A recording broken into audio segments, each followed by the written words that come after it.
আপনাকে বলা হচ্ছে আপনি ক্রেডিট কার্ড ব্যবহার করেন। ক্রেডিট কার্ড ব্যবহারের সিস্টেমটা কি? ধরেন 1 টাকাও নাই ক্রেডিট কার্ডে, মানে আপনি 1 টাকাও রাখেননি ক্রেডিট কার্ডে, তারপরও ব্যাংক আপনাকে বলতেছে আপনি 10,000 টাকা খরচ করতে পারবেন এই কার্ড ব্যবহার করে। আপনি 1 মাস পর ধীরে ধীরে পরিশোধ করিয়েন, বা আপনার বেতন থেকে আমরা কেটে নেব, কিন্তু সুদের সাথে কেটে নেবে। তাহলে একবার 10,000 টাকা খরচ করলেন, খরচ করার পর আপনার বেতন থেকে কেটে পরিশোধ হয়ে গেল। পরের বার ব্যাংক আপনাকে বলবে, আপনার যদি কোনো ব্যালেন্স নাও থাকে আপনার ব্যালেন্স বাড়িয়ে দিবে, বলবে এখন আপনি 50,000 টাকা খরচ করতে পারেন ক্রেডিট কার্ড।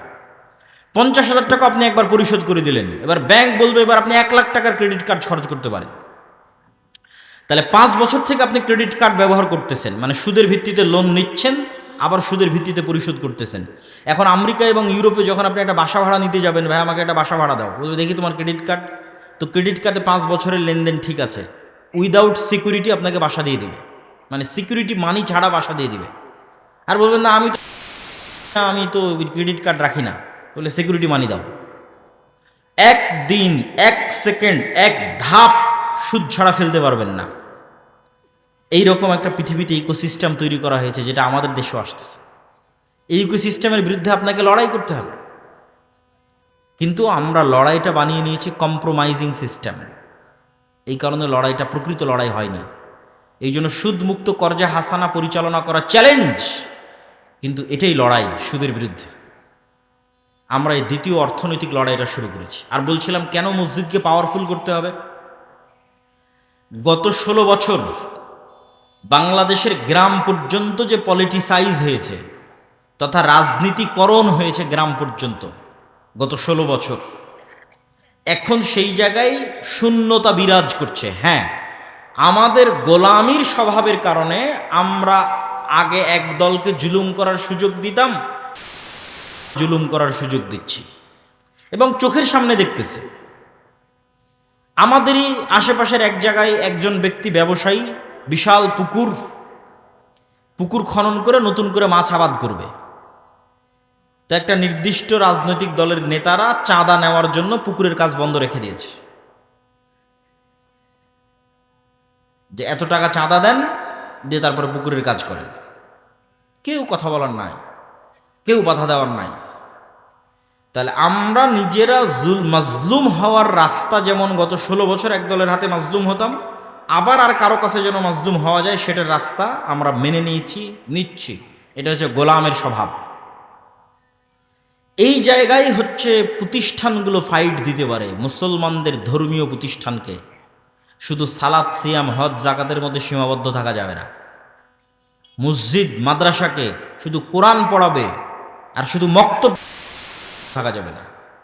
তার গ্রামে অন্তত যেই পাড়ায় মসজিদটা আছে, সেই পাড়ায় ওই মসজিদের দায়িত্বশীলকে, ইমামকে এতটুকু সামাজিক ক্ষমতা অর্জন করতে হবে যে ওই পাড়ায় যদি কারো উপর জুলম হয়, অন্তত বলতে পারবে যে এটা জুলুম হচ্ছে, করিও না।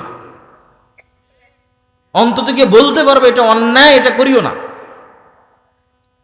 এই কাজ যতক্ষণ করবেন না, ততক্ষণ আল্লাহ আপনাদেরকে শাসন ক্ষমতা দিবে না। ন্যায় প্রতিষ্ঠার আন্দোলনের মাধ্যমে লিডার তৈরি হয়। আর আমাদের আলেম ওলামা এবং আমরা যেভাবে মসজিদ মাদ্রাসা চালাই, এটা সম্পূর্ণ গোলামির সিস্টেম। এখানে গোলাম তৈরি হয়, যে দেশে কি হচ্ছে, গ্রামে কি হচ্ছে, সমাজে কি হচ্ছে আমি কিচ্ছু জানি না, খালি নামাজটা কোনো মতে পড়লেই হলো। কিন্তু আপনার চোখের সামনে আরেকজনের উপর জুলম হচ্ছে, আপনি বাধা দিবেন না, ন্যায় প্রতিষ্ঠার জন্য চেষ্টা করবেন, আপনি নেতা হবেন কিভাবে? এবং এই ন্যায় প্রতিষ্ঠার সংগ্রাম সমাজে শুরু করার আগে গ্রামে নিজেকেও যাচাই করতে হবে যে আমি আমার পরিবার, আমার ফ্যামিলির মধ্যে ন্যায় প্রতিষ্ঠা করতে পারছি কিনা, করেছি কিনা। কেননা রাষ্ট্রে ইসলাম যাওয়া মানে রাসূল সাল্লাল্লাহু আলাইহি ওয়াসাল্লাম বলছেন, লা তাকুমুস সাআহ হাত্তা ইয়ানজিলা ঈসা ইবনে মারইয়াম, ততদিন পর্যন্ত কিয়ামত হবে না যতদিন না মারিয়ামের ছেলে ঈসা দুনিয়াতে নেমে না আসে। আর মারিয়ামের ছেলে ঈসা দুনিয়াতে নেমে এসে কি করবে? হাকামান মুকসিতা, সমগ্র পৃথিবীতে ন্যায় বিচার প্রতিষ্ঠা করবে। আমি স্বেচ্ছাসেবকদের আহ্বান করব, এখনও যারা দাঁড়িয়ে আছেন আশেপাশে, পরিবেশটা একটু সুন্দর করি। আমরা পিছনে দাঁড়িয়ে আছেন, সামনে এসে বসেন। 5-10 মিনিট আমরা যে কথাই শুনি না কেন, আদবের সাথে শুনি। এই যে সাইডে আপনাদের দেখতে পাচ্ছি, বসেন আপনারা ভিতরে এসে। এখানে অধৈর্য হওয়ার কিছু তো নাই। আমি সকলকে উদাত্ত আহ্বান জানাবো যে আমরা ভিতরে এসে বসি।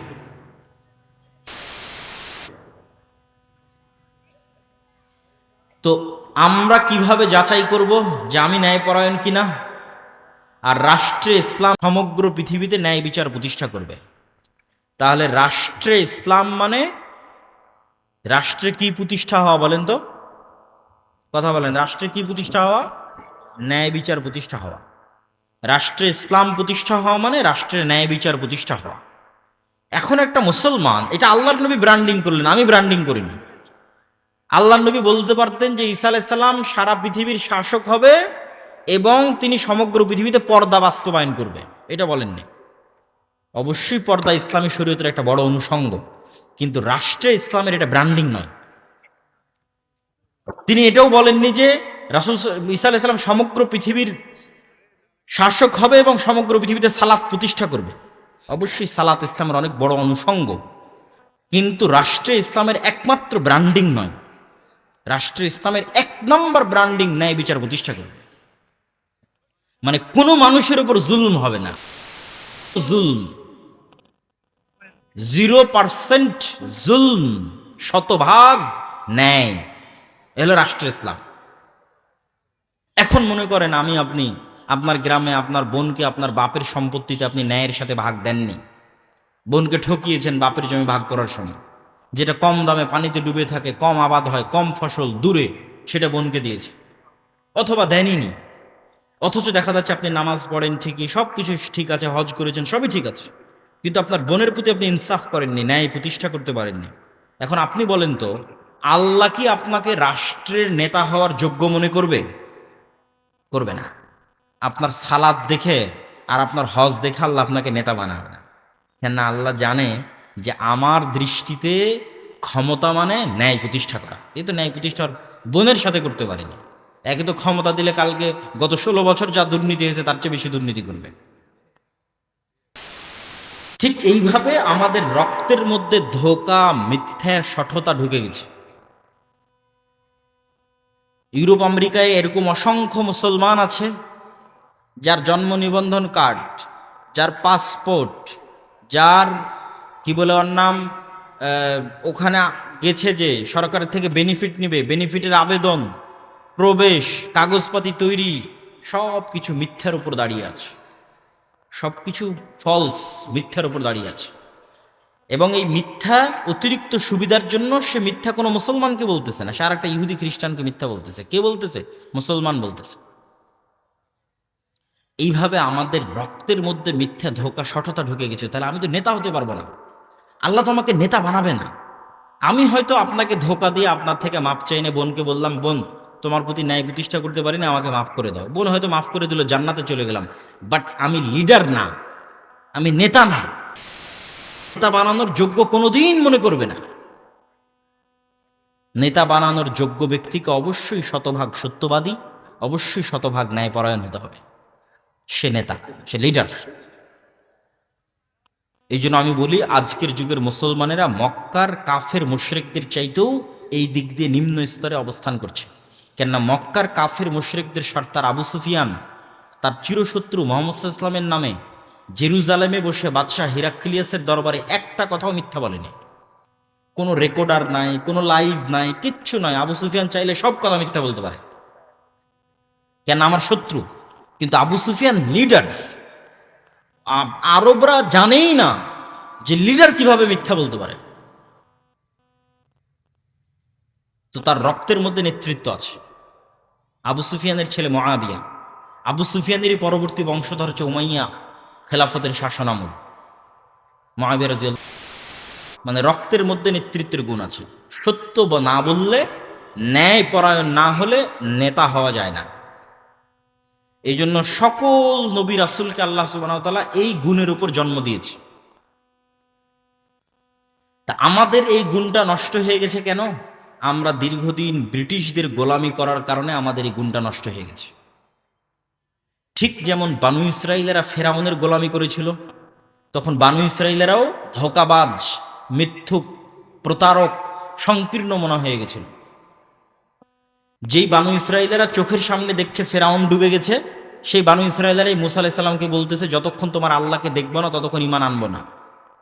যেই বানু ইসরায়েলরা চোখের সামনে দেখছে সমুদ্রের মধ্যে তাদের জন্য 12টা রাস্তা তৈরি হলো, পাথর ফেটে 12টা ঝর্ণা তৈরি হলো, আসমান থেকে মান্না এবং সালোয়া খাবার আসলো, সেই বানু ইসরায়েলরা বলতেছে, মুসা তুমি আর তোমার আল্লাহ গিয়ে যুদ্ধ করো, আমরা যুদ্ধ করতে পারবো না।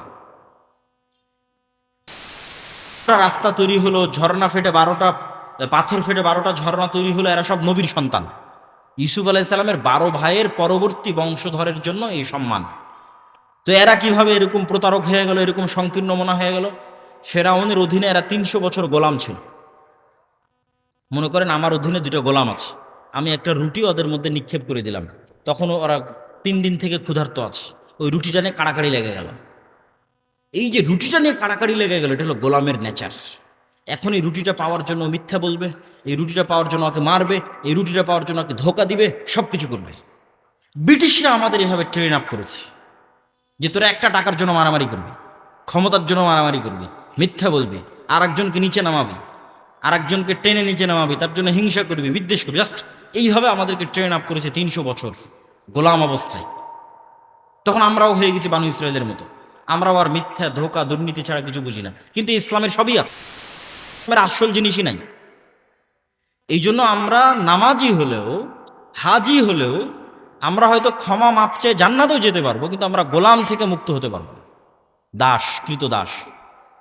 এই জন্য ফিলিস্তিনে 50,000 মুসলমানকে হত্যা করা হয়েছে গত 1.5 বছরে।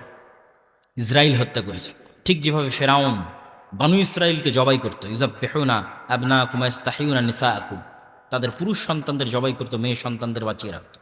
আমাদের অবস্থা ওই জায়গায় পৌঁছে গেছে, কেননা আমাদের নেতৃত্বের গুণাবলী আমরা হারিয়ে ফেলেছি। এই জন্য সুদের বিরুদ্ধে যুদ্ধ লাগবে, এই জন্য শিক্ষা লাগবে। কেননা সুদ মানুষকে মিথ্যা বলা শিখায়। এটা আমি বলছি না, রাসূল সাল্লাল্লাহু আলাইহি ওয়াসাল্লাম বলেছে। রাসূলুল্লাহ সাল্লাল্লাহু আলাইহি ওয়াসাল্লাম প্রত্যেকটা দোয়ায় বলতেন, আল্লাহুম্মা ইন্নী আউযু বিকা মিনাল মা'সামি ওয়াল মাগরাম। আল্লাহ, আমি কর্জ থেকে বাঁচতে চাই, গুনাহ থেকে বাঁচতে চাই। তো কর্জ থেকে বাঁচতে চাই, কিভাবে কর্জ থেকে আল্লাহর নবী, আপনি কেন এত কর্জ থেকে বাঁচতে চান? তো রাসূল সাল্লাল্লাহু আলাইহি ওয়াসাল্লাম বলছে, মানুষ যদি আজ কর্জ নেওয়া শুরু করে, কাল মিথ্যা বলা শুরু করবে। তাহলে কর্জ মিথ্যার প্র্যাকটিস দেয়, সুদ ভিত্তিক লোন মিথ্যার প্র্যাকটিস দেয়। তাহলে আজকে আমি মিথ্যা বলছি মানে আমি তো কালকে নেতা হতে পারবো না। আমার ছেলে মিথ্যা বলছে মানে কিস্তির লোক আসছে, বলে দাও তোমার আব্বা বাড়িতে নাই, বা আব্বা অসুস্থ, বা আব্বা শ্বশুর বাড়ি গেছে, তাহলে আমার ছেলেকেও মিথ্যা বলা শেখাচ্ছে। আমার বউকেও ওই কিস্তির টাকা থেকে বাঁচানোর জন্য মিথ্যা বলা শেখাচ্ছে। তাহলে মিথ্যার কালচার শুরু হয়ে গেছে, মানে আমি অন্তত লিডার হতে পারবো না, অন্তত নেতা হতে পারবো না। এই নেচারগুলো হচ্ছে গোলামের নেচার। এবং এটা আমি রিয়েলাইজ করেছি যখন ইউরোপে দেখেছি আমাদের আফ্রিকান মুসলিম ভাইয়েরা, তারা আমাদের চাইতে দুর্নীতিতে, ছিনতাইয়ে, চুরিতে, ধোকাতে আমাদের চেয়ে নিম্ন স্তরের, মানে আমাদের চেয়ে খারাপ অবস্থায়। তো এতেই পার্থক্য। ফ্রান্স, ইতালি, স্পেন আমাদের উপর ইংল্যান্ড যা জুলুম করেছে, ফ্রান্স, ইতালি, স্পেন আফ্রিকান মুসলমানদের উপর তার চেয়ে 3 গুণ জুলুম করেছে। তাহলে ওদেরকে এমন গোলাম বানিয়েছে যে ওদের রক্ত এমনভাবে নষ্ট হয়ে গেছে, মিথ্যা রক্তের সাথে, ধোকা, দুর্নীতি রক্তের সাথে মিশে গেছে। তা আমিও যখন মুসলমানদের স্বভাব দেখি তখন আমি আশ্চর্য হই। এই গত নির্বাচনের সময় রূপগঞ্জে দেখা যাচ্ছে প্রত্যেকটা মানুষ সব প্রার্থীকে বলছে আপনাকে ভোট দিব, দিয়ে তার কাছ থেকে টাকা নিয়েছে। মানে প্রত্যেকটা মানুষ মিথ্যা বলতেছে এবং সে মুসলমান দাবি করতেছে। সম্মানিত উপস্থিতি, তাহলে আপনি যদি বলেন আমি রাষ্ট্রে ইসলাম দেখতে চাই, গোড়ায় সংশোধন করতে হবে। রাষ্ট্রে ইসলাম দেখতে চান, তো ইসলাম রাষ্ট্রে গেলে তো ন্যায় বিচার লাগবে। তো ন্যায় বিচার প্রতিষ্ঠা করতে পারবে এরকম লোক কই? আপনি বলেন দেশে আলেম ওলামা, মসজিদ, মাদ্রাসা, ইসলামী দলের আমির, সংগঠন। আপনি সব জায়গায় যান, মসজিদে যান, মাদ্রাসায় যান, ইসলামী দলের আমির, ওমরা সবার কাছে যান, গিয়ে দেখবেন যে সালাত সবই ঠিক আছে, কিন্তু মসজিদেও ন্যায় নাই, মাদ্রাসাতেও ন্যায় নাই, ইসলামী দল, ইসলামী সংগঠনও ন্যায় নাই। দেখা যাচ্ছে যেই কর্মী জান প্রাণ দিয়ে কঠোর পরিশ্রম করে ওই সংগঠনের জন্য কাজ করেছে, সংগঠন ওই কর্মীকে বাদ দিয়ে যে চামচামি করেছে ওকে পদ দিয়ে দিয়েছে। তাহলে সে ন্যায় প্রতিষ্ঠা করতে পারলো? পারলো। সে তার নিজের একটা দলে ন্যায় প্রতিষ্ঠা করতে পারেনি, তাহলে আল্লাহ কিভাবে তাকে যোগ্য মনে করবে যে সে রাষ্ট্রে ন্যায় প্রতিষ্ঠা করবে? একই অবস্থা মাদ্রাসা, একই অবস্থা মসজিদে। সুতরাং আমাদের মধ্যে লিডারশিপ নাই। এই জন্য আল্লামা ইকবাল ওই পরিবেশটা বুঝতে পেরেছিলেন। আল্লামা ইকবাল ওই পরিবেশটা বুঝতে পেরে বলেছিলেন, সাবাক ফিরসে পড় সাদাকাত কা, শুজাআত কা, আদালত কা, লিয়া জায়েগা তুঝসে কাম, দুনিয়া কি ইমামত কা।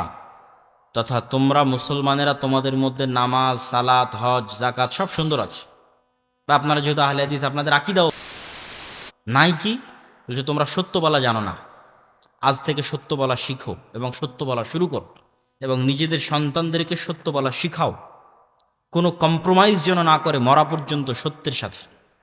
2 নম্বর কি শিখাও? শুজাআত কা, সাহসিকতা শিখাও, যে সে প্রত্যেকটা অন্যায় অন্তত বাধা দিবে।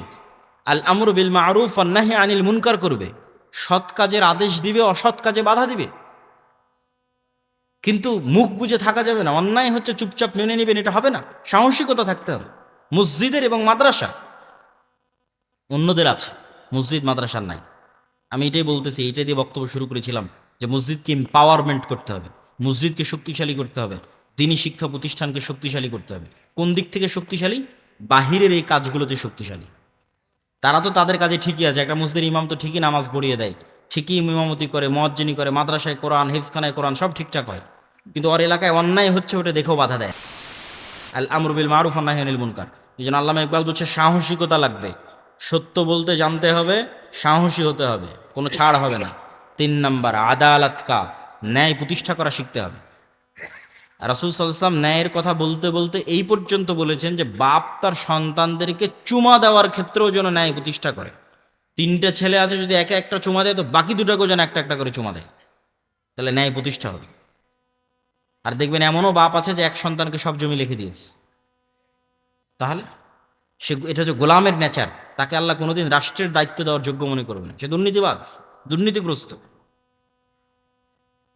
সম্মানিত উপস্থিতি, আল্লামা ইকবাল বলছে সত্য বলা শিখো, সুজাত সাহসিকতা শিখো, আদালত ন্যায় প্রতিষ্ঠা করা শিখো, লিয়া জায়গা তুজসে কাম, দুনিয়া কি ইমামত কা।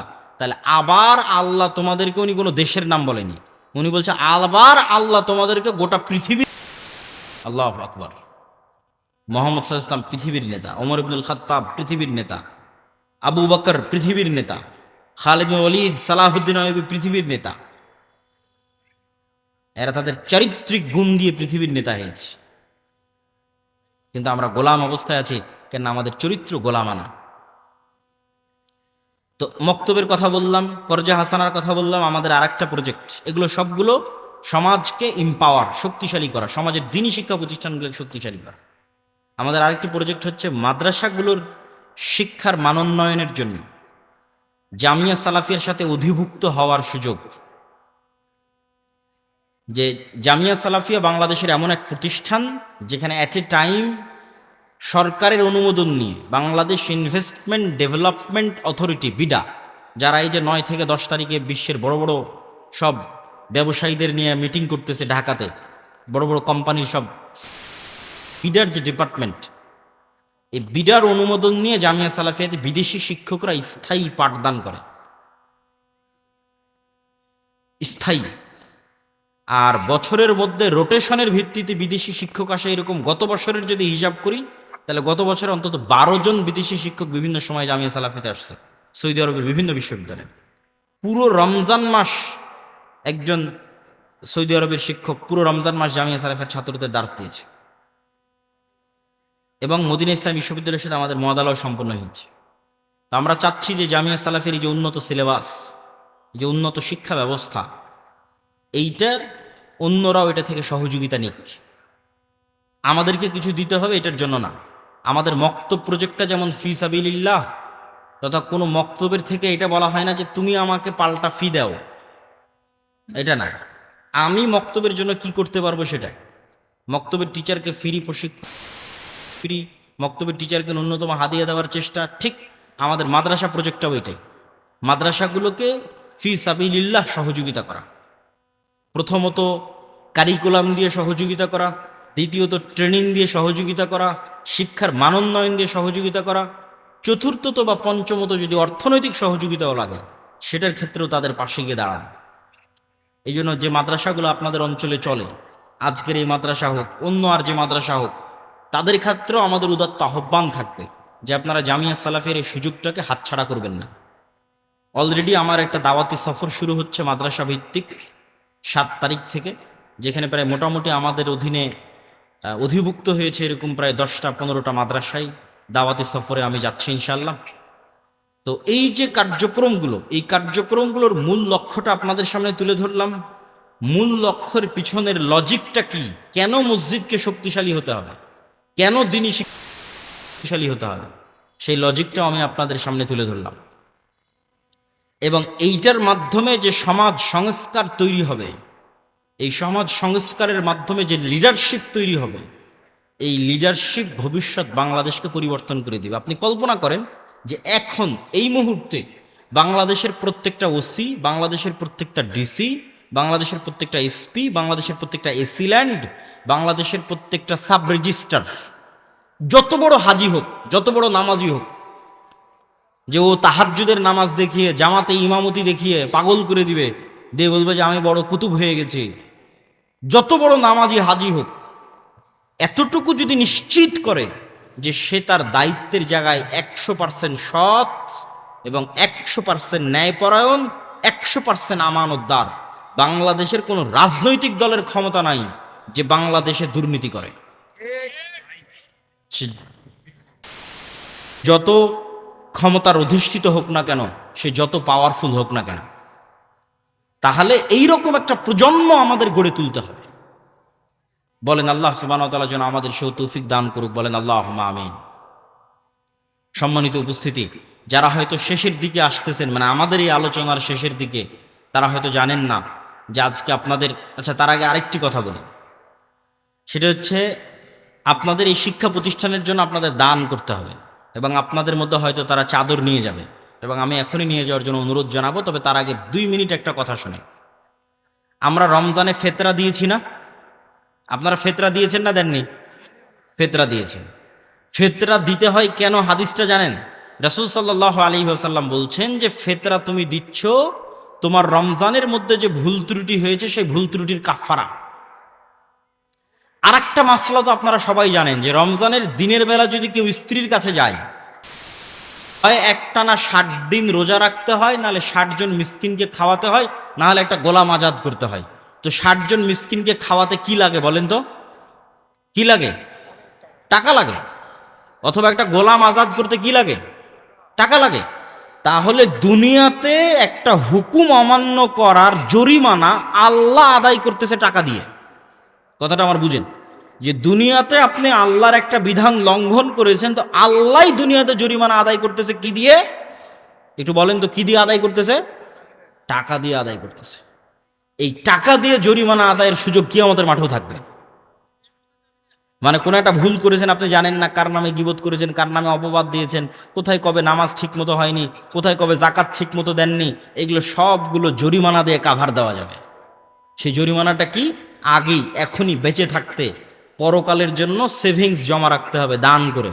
কিয়ামতের মাঠে যখন বিপদে পড়বেন, দেখবেন ওখানে কি আমার নামে বিচার দিয়ে বসে আছে, তুমি তো আমার ওইটা মেরে দিয়েছিলে, আমার নামে গীবত করেছিলা। তখন ওই যে সেভিংসে দান আছে, ওখান থেকে জরিমানা আদায় হবে। জরিমানা আদায় হবে আর আপনি বেঁচে গিয়ে জান্নাতে চলে যাবেন। বলেন আল্লাহু আকবার। এই জন্য শাইখ আব্দুর রাজ্জাক বিন ইউসুফ বলেছে দান হচ্ছে সবচেয়ে শক্তিশালী ইবাদত। তো তার দুনিয়াতে একটা উদাহরণ দেখালাম, আর পরকালে তো দেখবেনই যারা দানবীর, দানশীল, তারা তাদের দানের ক্ষমতা কিয়ামতের মাঠে দেখবে। তো দুনিয়াতেই তো আল্লাহ টাকা দিয়ে জরিমানা দিয়ে আপনার গুনাহ মাফ করে দিচ্ছে, তো পরকালেও আপনার গুনাহ মাফ হওয়ার রাস্তা থাকবে, ইবাদতের খাংতি পূরণ করার রাস্তা থাকবে টাকা দিয়ে, কিন্তু সেই টাকাটা এখনই দান করে যেতে হবে। তো আজকের এই প্রতিষ্ঠানের উন্নয়ন কল্পে আমি আপনাদের সকলকে উদাত্ত আহ্বান জানাবো যে আপনারা আজকের এই প্রতিষ্ঠানের উন্নয়ন কল্পে যে বৈঠকি দান, এই বৈঠকি দানে আপনারা অংশগ্রহণ করবেন। এবং এই বৈঠকি দান সংগ্রহ করার জন্য আমি স্বেচ্ছাসেবক ভাইদেরকে উদাত্ত আহ্বান জানাচ্ছি। আপনি আরেকটা জিনিস, আপনি এটা মনে করবেন না যে দিলাম না তার মানে মাদ্রাসাকে বঞ্চিত করে দিলাম, না। আপনি বঞ্চিত হয়ে গেলেন এরকম একটা ভালো কাজ থেকে। এটা না যে মাদ্রাসা বঞ্চিত হয়ে গেল, যে যা ওকে টাকা দিলাম না ও বঞ্চিত হয়ে গেল, না। আপনি বঞ্চিত হয়ে গেলেন এত বড় একটা ভালো কাজ থেকে, মাহরুম হয়ে গেলেন। অতএব মাহরুম হবেন না। রিক্সা চালক হন, ভ্যান চালক হন, যে যেখানে যে অবস্থায় আছেন, সে নিজেকে মাহরুম না করে এরকম একটা কল্যাণকর কাজে সম্পৃক্ত থাকার গর্বে গর্বিত হন।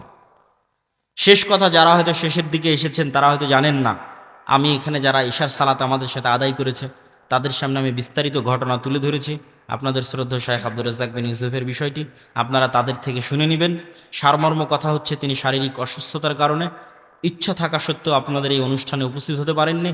আর আমিও চাইতাম যে আমি সঠিক সময়ে উপস্থিত হই, সঠিক সময়ে আলোচনা করি, কিন্তু আমার আগে থেকে যেহেতু আজকের ঘটনা এরকম ঘটবে, এটা তো আর আমাদের ভবিষ্যৎ তো আর আমরা জানি না, ভবিষ্যৎ জানে আল্লাহ। তো আমারও আর একটা প্রোগ্রাম আছে চাঁপাইনবাবগঞ্জে, সেখানেও সঠিক সময় পৌঁছা আমার জন্য অনেক রিস্ক, অনেক চ্যালেঞ্জিং। তো আল্লাহ সুবহানাহু ওয়া তাআলার উপর ভরসা করে হয়তো আমরা কিছুক্ষণের মধ্যে রওনা দিব। এই জন্য আপনারা যারা এখানে উপস্থিত হয়েছেন তাদের সকলকে এই প্রতিষ্ঠানের জন্য আজকে সহযোগিতা করেন, আজ না পারলে ওয়াদা দেন যে আপনারা ভবিষ্যতে সহযোগিতা করবেন। এই সহযোগিতার মানসিকতা এবং অন্তর থেকে দোয়া যে আল্লাহ সুবহানাহু ওয়া তাআলা এই প্রতিষ্ঠানকে কবুল করুক, বলেন আল্লাহুম্মা আমিন। এই প্রতিষ্ঠানের কাজকে সহজ করে দিক, বলেন আল্লাহুম্মা আমিন। শ্রদ্ধেয় শায়েখ আব্দুর রাজ্জাক বিন ইউসুফকে আল্লাহ সুবহানাহু ওয়া তাআলা সুস্থতা এবং নেক হায়াত দান করুক, বলেন আল্লাহুম্মা আমিন। এবং তার যে খিদমাতগুলো আছে, জামিয়া সালাফিয়া থেকে শুরু করে বিভিন্ন যে খিদমাতগুলো আছে, এই খিদমাতগুলোকে আল্লাহ সুবহানাহু ওয়া তাআলা কবুল ও মঞ্জুর করুক এবং এগুলোতে বরকত দান করুক, বলেন আল্লাহুম্মা আমিন। এবং আপনাদেরকে সর্বশেষ আদ-দাওয়া ইলাল্লাহর মক্তবের কথা বললাম, আমাদের কর্জা হাসানা প্রজেক্টের কথা বললাম, আমাদের মাদ্রাসা ভিত্তিক অধিভুক্তির কথা বললাম। শেষ আরেকটা কথা, মাসিক আল ইতিসাম। জানি না আপনারা মাসিক আল ইতিসামের সাথে পরিচিত কিনা। ইতিসামের লাস্ট কয়েক মাসেরও যদি সম্পাদকীয় পড়েন তাহলে অন্তত আপনি অনেক বিষয়ের দিক নির্দেশনা পাবেন। যেমন এই যে গণতন্ত্র, এই মাসের সম্পাদকীয়তে পাবেন যে গণতন্ত্র কেন একটা ব্যর্থ সিস্টেম, তার 5টা কারণ তুলে ধরা আছে। প্রকৃত গণতন্ত্র কেমন হতে পারে তার রূপরেখা তুলে ধরা আছে। এইরকম বিভিন্ন চলমান গুরুত্বপূর্ণ বিষয়ে স্পষ্ট দিক নির্দেশনা এবং জ্ঞানীগুণী ব্যক্তিদের লেখনী আমি নিজেই প্রতি মাসে লিখি। এই জন্য আপনাদের কাছে উদাত্ত আহ্বান থাকবে যে মাসিক আল ইতিসামের মতো একটা পত্রিকা, যার ফতোয়া বোর্ডে দেশি বিদেশি আলেমদের সমন্বয় হয়, মানে বাংলাদেশের একমাত্র ফতোয়া বোর্ড যেখানে শুধু দেশের আলেমরা থাকে না, বিদেশি জামিয়া সালাফিয়া বানারসের জামিয়া সালাফিয়ার মুহাদ্দিস থাকে ফতোয়া বোর্ডে। তো এইরকম একটা উন্নত ফতোয়া বোর্ড দ্বারা যে ফতোয়াগুলো পাবলিশ হয়, সেই পত্রিকাকে আপনারা মূল্যায়ন করবেন, জামিয়া সালাফিয়াকে মূল্যায়ন করবেন, আমাদের যাবতীয় সকল কার্যক্রমকে মূল্যায়ন করবেন। এই দোয়া এবং এই দাবি রেখে আমি আমার সংক্ষিপ্ত বক্তব্য